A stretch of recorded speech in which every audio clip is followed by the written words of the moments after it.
Okay, I'm going to lecture on pages 96 through 107 in Fahrenheit 451.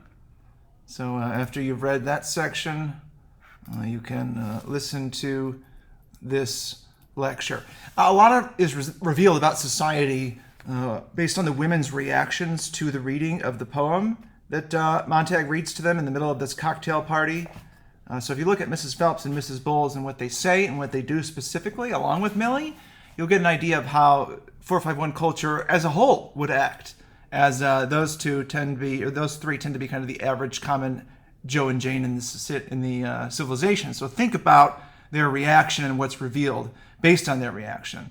And you really want to analyze this poem, Dover Beach, by the great English poet Matthew Arnold, that's included on page 96, and be able to explain how it connects to the events in the novel itself. Maybe it is best not to face things, to run, to have fun. I wondered this in my youth. I'm sure many of you wonder this as well. But think of two possible futures for you. On the first one, you don't confront anyone about anything.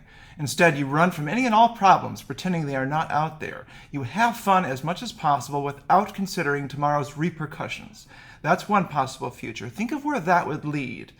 On the other hand, think about confronting people and situations in a way that can achieve concord and understanding and compromise, something our culture desperately needs, something our world desperately needs. I'm talking to you, international war criminal Vladimir Putin. You work in this future to find solutions to problems, to seek out mentors and advice when needed. You make decisions that improve future you's life. If every choice you make is a choice that's thoughtful of future you, your life will gradually get better and better. Okay? I know fun and happiness seem like the objective in life, but they're not. Meaning and purpose and serving are the objectives in life. And I know that seems like a churchy, middle-aged man, old curmudgeon thing to say, but it is true. I promise you. I used to be a young, person who thought much as Montag wonders here. But I don't think it's going to lead you to the life you really want to create and experience. Bradbury is talking to you, young Americans, specifically telling you that, look, mistakes are nothing to avoid. You should embrace them. You should enjoy them even. They're an opportunity to grow. If mistakes did not exist, in a real sense, there would be no learning. It would be impossible. You would know everything. You would make no mistakes. A first attempt in learning is a fail. So every time you fail, first attempt in learning, think of it as an acronym. Think of mistakes as something to be profited by. I love students that, quote, shove their ignorance in my face so that I can help them. This is why I'm here. I'm not here to sit at my desk and, wait for someone to come talk to me. And yet that's what I do most of the day. You have to sort of start taking control of your own education. I will not be babying you and encouraging learned helplessness. You have to be the one to make the right kinds of mistakes, and you can see them here. This is the kind you want to make, okay, in these two quadrants. Not these, which is the ones you typically make, okay, and not these where you could get harmed. This is the quadrant you want to aim for, okay? So pay attention to the X and Y axes to understand what I'm talking about here. How could living a fearless life where you embrace mistakes enrich your existence? Think about that. And then think about, being ashamed every time you make a mistake. Oh, poor me. Oh, I made a mistake. Oh, everybody's looking at me. You know what they're looking for? They're looking for you to show poise and confidence even amidst making a mistake. That's extremely attractive. A person that can make a mistake and then show that they're not destroyed by it, but indeed they're ready to be resilient and bounce back. Every time you make a mistake and you crumble, your future will be more difficult. Every time you make a mistake and you embrace it and you learn from it and you grow from it, your life will gradually get easier. This section is full of quotations from Beatty, but also allusions from our writer. Montag compulsively washes his hands at the fire station in an attempt to cleanse his guilt. His feeling that they are, quote, gloved in blood is a clear reference to Lady Macbeth, the character in Shakespeare's play called Macbeth, which you're not supposed to say the name of that play, but I don't believe in nonsense like that, even though I was a former theater actor myself. What does this washing function as figuratively? Okay? Answer that question. If you don't know, ask someone next to you. If you don't know, if that person doesn't know, ask someone else. If they don't know, look it up on the research on the internet. If you can't find it, come to me. Ask to research before you come to me. What do you predict he's going to do next? A little learning is a dangerous thing. Drink deep or taste not the Pierian spring. What is Beatty trying to do in this section when he is quoting all of this literature from Pope and Valery and other writers? What's he trying to do to Montag's psyche? Some parents sometimes act like, I want to achieve what I never achieved. I want you to be somebody in the eyes of this world so that I too can be somebody through you, living vicariously through you. Don't disappoint me. I've sacrificed so much for you. My disapproval of you is intended to make you feel so guilty and uncomfortable that you finally conform to my wishes. It goes without saying that I know what's best for you. I love you, and I will continue to love you if you do what is right for you, and what is right for you is what I'm telling you. Parents sometimes sound and act like this, myself included, because we have experience, and we're trying to share that experience with young adults who typically don't want it. They want to make their own mistakes, which in some cases I think is the right move, but in many other cases I think it's the wrong move. Why, fall into the mud if you don't have to? Because you're going to fall into the mud anyways, right? You know that. That's life. That's what a human being is, falling into the mud over and over and getting back up again. Parents, they want what's best for you. We teachers, we want what's best for you. And so we act like this sometimes, and it can be annoying. And Beatty is acting like that now too. He's acting just like this with Montag. I want you to know that this is because we care about you, not because we want to rob you of experiences. You will have plenty of failures. We already know that. But if you can avoid some of the ones that we have walked into, you'll be richer for that. So pay attention to the people that have what you want and listen to their advice. But take what your own intuition tells you to do. Stick with the fireman, Montag. All else is dreary chaos. Here, Captain Beatty represents that side of you that says stay in bed all day, only do what is easy, what you're good at, only talk to people you know, not those you do not, opt for the easiest, safest path at all times so as never to get upset or feel anxious or stressed. What might happen in your own life if you always listened and obeyed to this? What might happen if you only heed this advice when exhausted and in need of rest, which is the only time you should ever heed that advice from that weak part of yourself that we all have? Understand what's happening in your life right now. If you're in this area, you will be ahead of your peers. But many of you need to take steps out of this area, okay? And you have to be the one to do it. Nobody can do it for you. And now is the time to start maturing and becoming a young adult, getting out of your comfort zone and into the learning and growth zones. Montag's doing it, and Bradbury wants you to do it as well.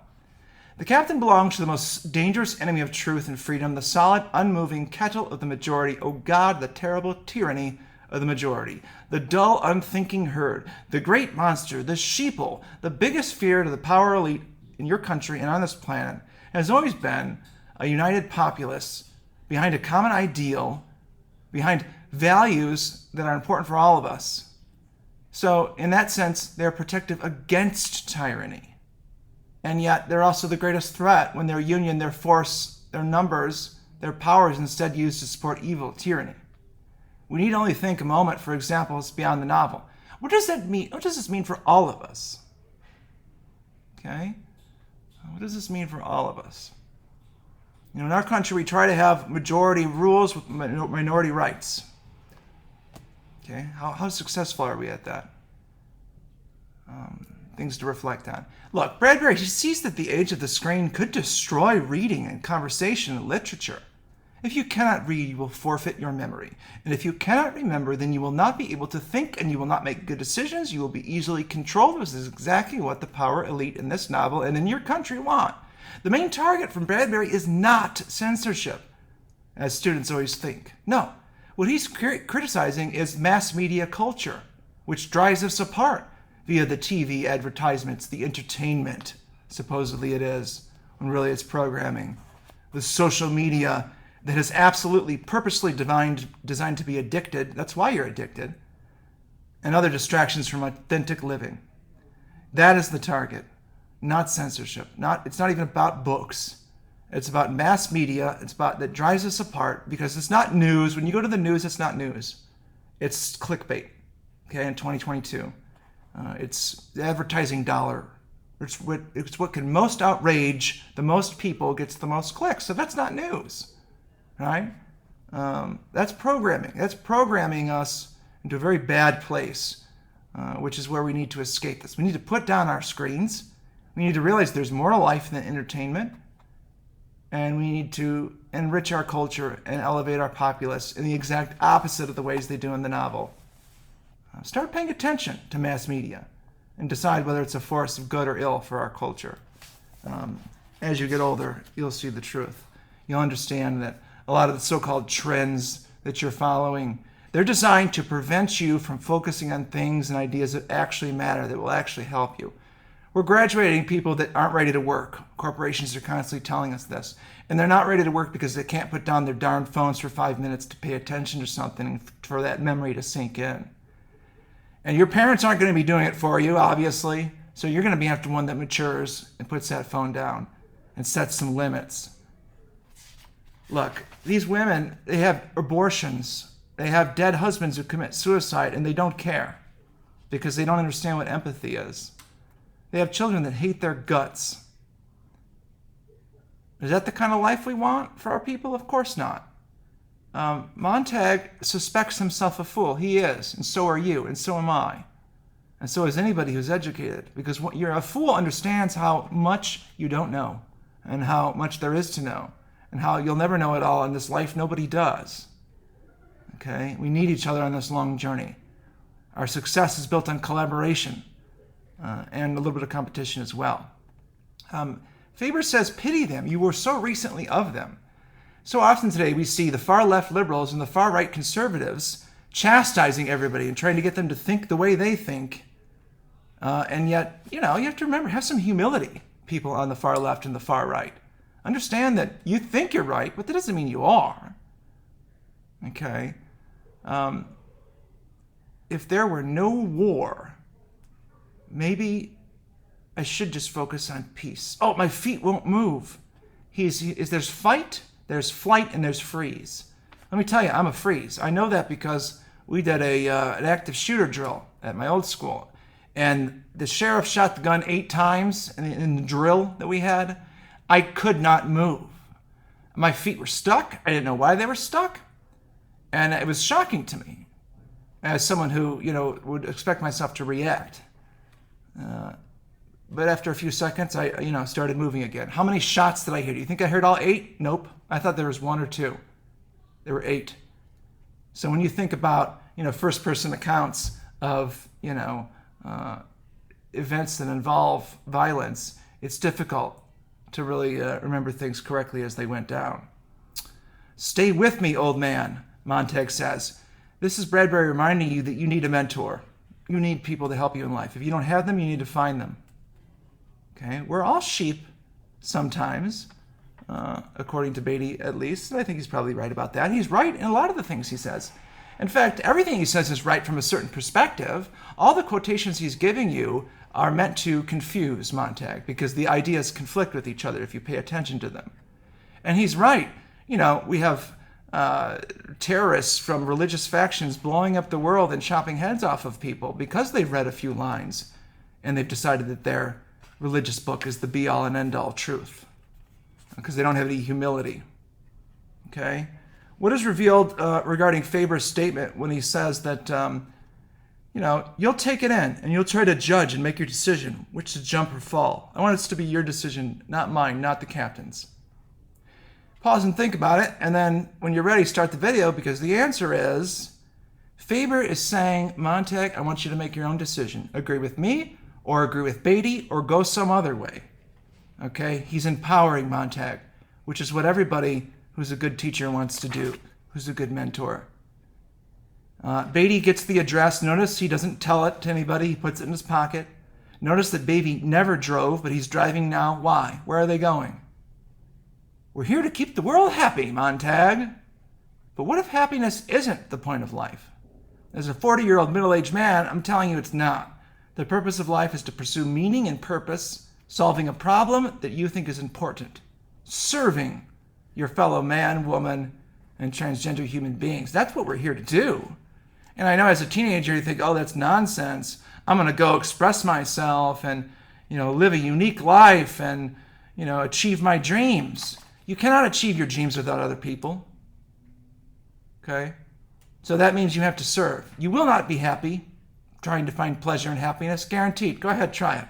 Come talk to me in 10 years. You won't be happy. Okay? Pursue meaning and purpose, service to your fellow human being, and the happiness will be the byproduct. Why? Said Montague slowly. You've stopped in front of my house. Right at the moment where he understands that he can never participate in burning again, he shows up at his own house. What's going to happen next? Make some predictions. Write those predictions down. Understand that this is the completion of the second part of the book. Bradbury writing in a 3-act structure as Aristotle advised. We'll pick up tomorrow. Take care.